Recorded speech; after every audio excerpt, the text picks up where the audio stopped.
Fa isan'ny nitondra faisana ny mponina tao amin'ny komina Lohariandava taoriny ny fandalovan'ilay rivodoza eny farany teo ka nitokamona tanteraka ity community nandritra ny fotoana maro. Vita ny tetezana ao amin'ny komina Lohariandava mampitohy ny Moramanga sy Brickaville ka velom-panantenana ireo mponina any toerana. Tapaka tamin'ny fandalovan'ny rivodoza Enao ny volana martsa 17 farany teo ny tetezana lamasinina ao amin'ny kominy Lohariandava PK 215 600 mampitohy ny Moramanga sy Brickaville. Ity tetezana ity izay anisan'ny tena niantoka ny fiveloman'ny mponina any amin'ity faritra ity ary tena nampijaly azy ireo sy tsy nahafahany nampita ireo entana sy vokatr'izy ireo.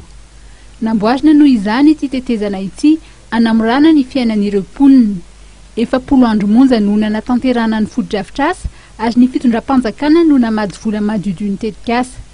Velom-panantenana ireo mponina ao amin'ny kominy Lohariandava sy ireo rehetra mivezivezy mampiasa ity lamasinina aty amin'ny faritra Tsinanana ity amin'izao fahavitany izao. Ny volo-kafe sy akondro no tena anisan'ny fotom-piveloman'ny mponina eny an-toerana ka ampiakatra ny toe-karen'izy ireo sy anatsara ny fari-piainana ary anamora ny andavanandron'izy ireo ny fahavitana izao foto-drafitr'asa izao arak'izany.